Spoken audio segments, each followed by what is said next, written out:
আসসালামু আলাইকুম বন্ধুরা, কেমন আছেন আপনারা? আশা করি সবাই ভালো আছেন। আলহামদুলিল্লাহ আমি ভালো আছি। আবার একটি নতুন ভিডিও নিয়ে আপনাদের সঙ্গে চলে এসেছি মিজানুর রহমান আজারির ওয়াজ। আপনারা যারা যারা মিজানুর রহমান আজারির ওয়াজ শুনতে ভালোবাসেন তারা ফুল ভিডিওটি দেখতে থাকেন, আশা করি ভালো লাগবে। চিলে কান নিয়ে গেছে শুনলে চিলের পেছনে দৌড় দিবেন নাকি? কমের উপর হয়তো এমন ডিসিশন নিয়ে নিতে পারো যে ডিসিশনের কারণে পরে তোমাদেরকে পস্তাতে হবে। তাহলে 3 নাম্বার ইনস্ট্রাকশন হচ্ছে, নিউজ একটা শুনলেই বিশ্বাস করা যাবে, এটাকে ভেরিফাই করতে হবে। কি করতে হবে? You have to verify and cross check the authenticity of the news. নিউজটা সঠিক কিনা আপনাকে ক্রস চেক করতে হবে, শুনলেই বিশ্বাস করা যাবে না। এটা বর্তমান সময়ের সাথে অনেক বেশি প্রাসঙ্গিক। এত হোক্স নিউজ এখন, এত এত রুমার্স, এত ফেক নিউজ সোশ্যাল মিডিয়াগুলোতে। ইভেন মেইন স্ট্রিম মিডিয়াও যা প্রচার করে সবই যে আপনি বিশ্বাস করতে পারবেন তাও না, ওইটাও একটু ক্রস চেক করে নিতে হবে। এদেরও কিছু প্রোপাগান্ডা থাকে আবার, এরাও নিউজকে এমনভাবে অনেক সময় করে তাদের সুবিধার্থে। সো আপনার চোখ কান খোলা রেখে অনেকগুলো নিউজ একসাথে মিলিয়ে তারপরে বিশ্বাস করতে হবে। কিন্তু আমাদের সরল মনা অনেক ভাইদের যেটা হয়, ফেসবুকে একটা কিছু দেখে আমরা মনে করি যেটা সঠিক, ফলে কি করি? শেয়ার দিয়ে ফেলি। কি করি? শেয়ার দেয়। আবার আপনার বন্ধুরা শেয়ার দেয়, ফলে মুহূর্তে একটা রুমর, একটা গুজব ছড়িয়ে পড়ে সমাজে। কিন্তু আদতে এটার সাথে কোনো মিলই নাই বাস্তবতার। এরকম হয় কি হয় না বলেন তো?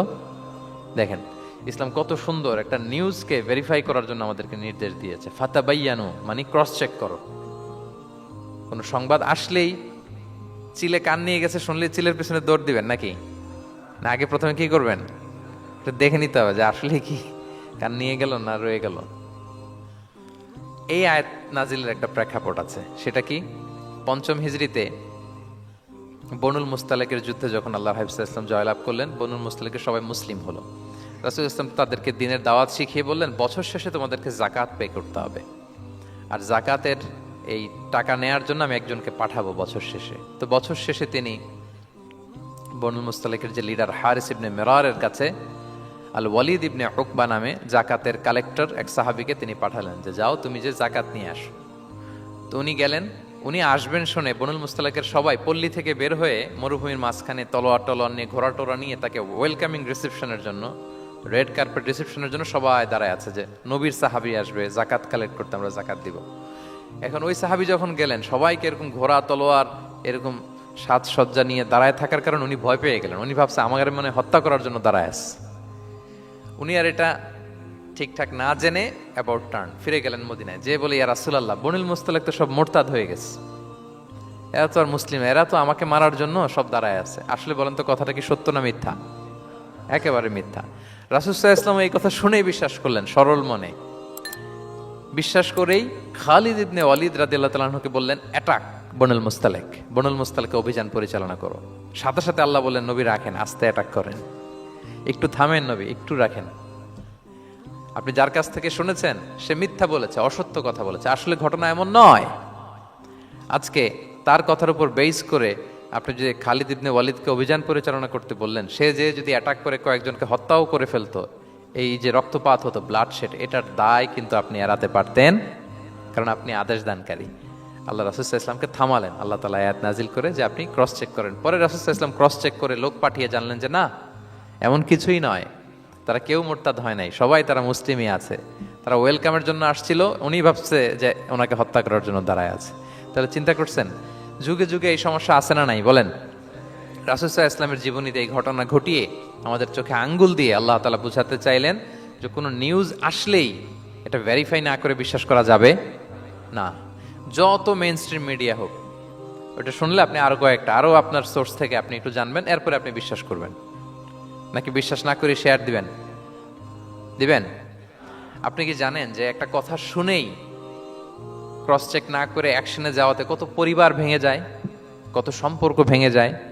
আমাদের মধ্যে এই প্রবণতা আছে। আপনার ছেলের ব্যাপারে একজন একটা কথা বললো, এসে ছেলের মারপিট, জিজ্ঞেস করেন না এটা। আপনার মেয়ের ব্যাপারে একজন এসে একটা বাজে কথা বলছে, এসেই আপনি মেয়ের সাথে খারাপ আচরণ। আপনার ওয়াইফের ব্যাপারে একজন বললো আর কি যে ভাই আপনি এখানে, ভাবিকে তো দেখলাম ওইখানে আরেকজনের সাথে, আপনি এসেই আপনার স্ত্রীর উপর চড়াও অথবা গায়ে হাত তুললেন। তো হতে পারে যে ওই ভদ্রলোক অন্য কোনো মহিলাকে দেখেছে যে দেখতে আপনার স্ত্রীর মতো, এরকম হতে পারে কি পারে না বলেন? তো এই যে আপনি ক্রস চেক না করে, ভেরিফাই না করে যে অ্যাকশনে গেলেন, এতে সমস্যা হবে না সমাজে? পরিবার ভাঙে, সমাজে সম্পর্ক নষ্ট হয়, কলহ বাঁধে।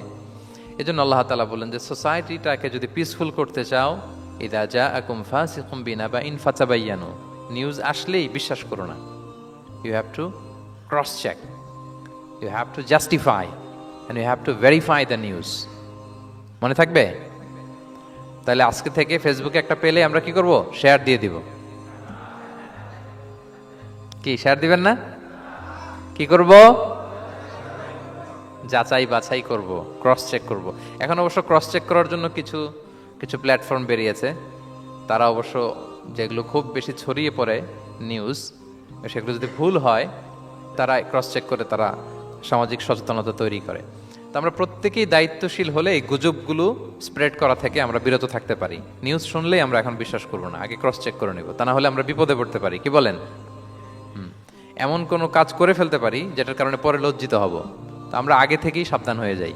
ভিডিওটি ভালো লাগলে একটি লাইক, কমেন্ট ও শেয়ার করে পাশে থাকবেন বন্ধুরা। যারা যারা শেষ পর্যন্ত ভিডিওটি দেখেছেন তাদের জন্য অনেক অনেক ভালোবাসা থাকলো বন্ধুরা। আর নতুন নতুন ভিডিও পেতে চ্যানেলটিকে সাবস্ক্রাইব করে পাশে থাকবেন বন্ধুরা। ভালো থাকবেন, ধন্যবাদ।